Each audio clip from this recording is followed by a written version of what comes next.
overview kind of thoughts on that scenario, or something that made you think about in general before we talk about these questions specifically?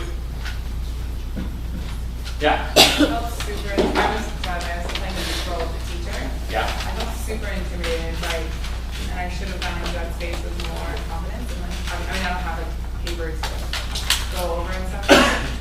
I totally let the parent run the show, and I didn't know how to like get my footing once I lost it. Yeah.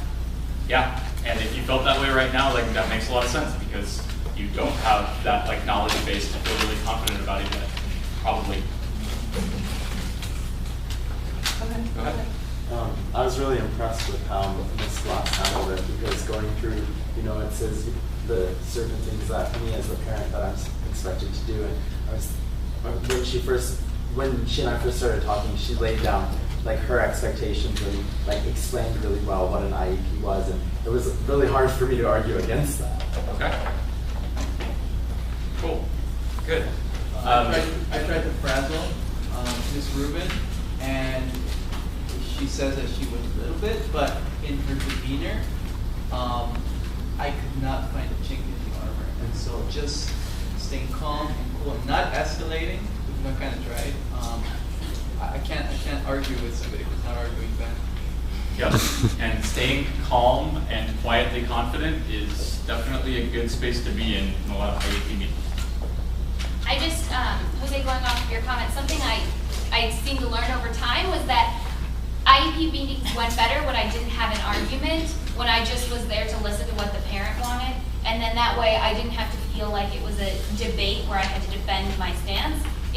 I feel that the parent knows best for their kid, and I want to listen to the parent first, and then bring in other factors, you know, and not defend something for the sake of, you know, this is where my stance is. I would even sometimes bring in advocates for parents because I knew my school had the potential to force a parent into a decision that I didn't even necessarily think was the best for the kid. And so I think it's okay to like think it's bring in advocates for the families that you're working with and not see them as the enemies on the other side of the battle. Absolutely. And I want to add this here that part of the opportunity gap and the way that poverty intersects with that is that parents in poverty are the least likely to bring like a lawyer or an advocate to an IEP meeting to demand things from the school district that their richer, often whiter parent peers will do in the valley. Okay? Like I see that all the time going between different schools. Like the amount of services that the highest like students get in like the least needy schools is totally disproportionate to the need that is faced in schools like Gompers. Can you give us an example of what an advocate that would be available for those students and families would be? Sure.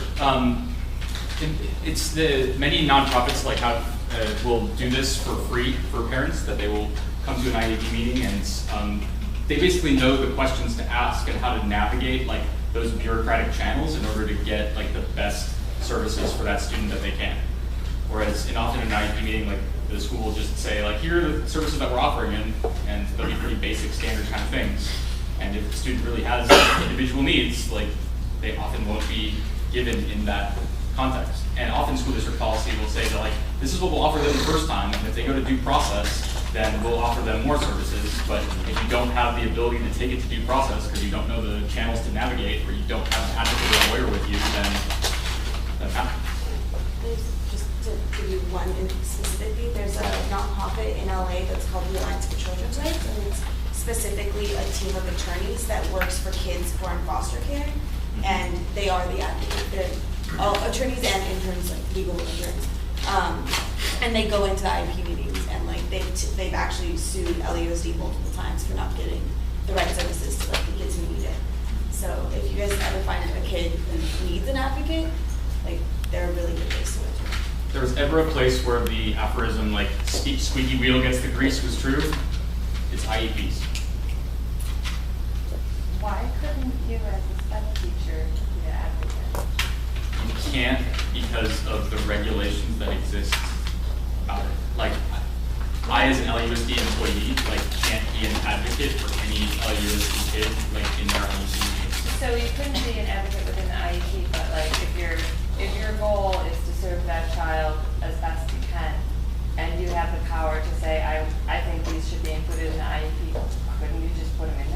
yes, although, like, some of those services, like, if you get services that don't cost any money, okay, like, supports in the classroom, right? Like, you can do those all day.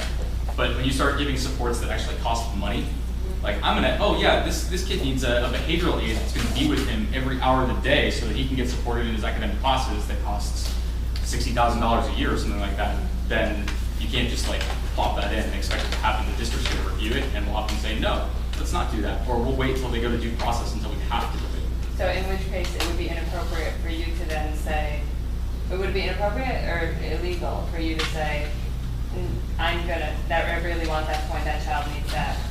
Yeah, right? Like, I'm not sure, I mean, I'm not exactly sure like where that line would be in terms of like speaking to that parent and saying like, your student needs this thing. No, not to the parent. The Okay. parent agreed and the administration was telling you, no, we're not gonna pay for that until the parent demands it. Yeah. If you said then, either to the parent or to the administration, no, the child really needs this. Like, or, you know, you had your documentation. Like, where's your line in how far can you advocate?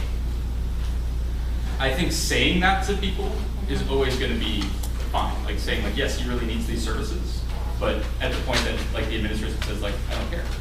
You know what I mean? Okay, and then you have to relay that to the parent and say, But you've been denied these services, you have options, you have to pursue them on your own. Right, and so like suggesting like getting them access to an advocate like frees you from a lot of those ethical issues Okay. because there's somebody else. Okay, You know I what I just mean? wasn't making the Yeah. connection. I'd love to give a personal example. I had a teacher in my school who was putting off multiple IEPs, but it was a peer of mine, and it was also something I had reminded the person, but I knew the student needed an IEP update.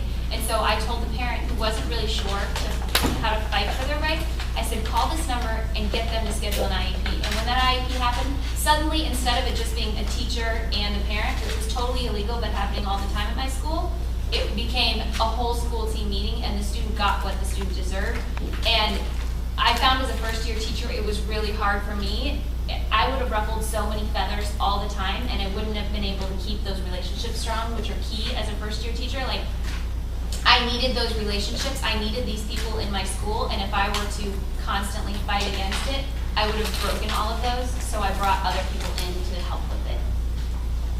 I think that that's a really good and short like understanding of like the tightropes that you have to navigate as a special ed teacher. You gotta maintain those relationships, but you also have to advocate fully for your students, and there's a line that you can cross there that, you know, like if you make too many waves, then you're hurting the relationships at the same time as helping the student. So finding an optimal solution there isn't always easy. I just wanted to emphasize, like speaking from personal experience, not to assume that if parents are really supportive and they know what they're doing with like every other aspect of their kid's life and academic career, not to assume that they understand their disability and understand the services they need. Absolutely. And not just like the system, but like their actual services their kids need. Please. When my partner and I were cooking, we did it as if it was like a phone call of me asking her to come in. And she like made it difficult, which was really good, but like made it to where like, oh, she didn't even want to come in, which I think that could be happening to us in a lot of situations where they don't think that their student needs the label or the services. So that was kind of something that put me on my feet, I think, as well. And it's something to like keep in mind. The way LAUSD navigates that is to say that we'll send a letter home 3 times, giving you some choices about a meeting date, and if you don't respond to any 3 of those, or you don't give us a meeting date, we'll hold one anyway, and we'll mail home your IEP. Why does just teacher and parent and IEP, why is that illegal? It's part of the legislation. Like at the IEP, you need teacher, parent, an administrator, or an administrative designee, at least one general education teacher. Even if the student is like severely disabled, like you still need a general education teacher there, even if they're never going to set foot in a general education classroom. And then you can add onto that like school counselor, like speech therapist, like any like additional services people that would be over those areas. Like so, the IEP team can end up getting pretty big. But the minimum, I think, would be 4. Go ahead. What do we do for our kids if their parents are working all the time and don't teach one of those things? I mean, do your best to try to schedule it sometime that they can come in, and if you can't, like, you can have a lot of the conversation like over the phone. You can try to do explanation like that. I mean, you can try to meet some other time to explain stuff, but it will be difficult to schedule an IEP meeting time, which has got to happen during school, and you got to get a general education teacher that's willing to be there and an administrator. Okay, so it's not easy. The meetings, I've attended several, and the meetings have happened without the parent sometimes, or with the parent. And sometimes, like, the meetings just a chance for the student to like check themselves too. So it's also very beneficial for kids to have these meetings, like, even like with the parent, without the parent, because they could also like get a lot from it too. I want to say right now that you are all going to get more training around the IEP process, and was I supposed to go in it, how do I write one, these kind of concerns. Both, like, I'm going to do as much as I can for us to talk about that through the remainder of our time in the summer. You're also going to have, like, in your region and through your grad school classes, like, they're going to have like a primer session between now and the beginning of the school year, right? That talks more about special education and law and what you're supposed to be doing and those kind of questions. So some of these questions will get answered, and some of the answers are just like rote memorization. Like, yes, these are the people that need to be in an IEP meeting, and that'll be pretty explicit. We don't have a ton of time left together. I do want to say that, like, I'm really, really happy with, you know, how deeply we were able to engage with this today, and I really appreciate that. I do want to give you some time to think about how you're going to be working with families both this summer and next year. So this is a parent toolkit that all of you do have access to. I think it got downloaded at the beginning of the week. And it's got things like surveys, questionnaires, literacy tips, grade updates, progress reports, like basically just like form letters and stuff like that, or forms for, you know, maintaining communication. And as a resource teacher or a special education teacher in general, like, your primary job in a lot of cases is maintaining those lines of communication. Like, you end up being like the center of this web between like the parent and the teacher, and the parent and the student, and the dean and you and the teacher, or like the counselor and you and the parent. Okay? Like, you end up being like that point person a lot of the time. And so being able to maintain that communication in like a very thoughtful, purposeful, strategic way is important. It's if you just like, oh, I need to make some phone calls today, and you don't like have them written down, right? Or you're not like sending a letter to every parent, like, it's going to be really hard to make that happen in a really good way. And like we saw with Cuvante in that example, right? Like, not having those lines of communication with that parent initially and not setting up that relationship initially, like, made things really hard when the IEP meeting came around, right? The parent just wanted to say, no, I don't want to do it. And I can't make her sign that IEP, right? Indeed, like, if she requests that we not have that student as a special education label anymore, like, I don't have any choice. So if you're going to convince her, or Kivante's out there in the world with no more support. And the IEP, in a lot of cases, I tend to think about it like armor. It's like armor I get to put on a student, okay? It's like, if your teacher is not educating you the right way, like, I'm gonna put this armor on you so that they have no choice, all right? Or it's like, I don't think you're gonna be able to pass the high school exit exam without some like accommodations. This is your armor, so you're gonna be able to like pass through that test with the right accommodations and get your high school diploma, all right? So you can open your laptops right now. You can please sit with a person that's like in the same classroom as you right now, because I want you to think about like, what's a structure that I can send home for parents during this summer. I know we only have 15 more days of instruction, so Scholar of the Month is probably not gonna work. It might need to be like Scholar of the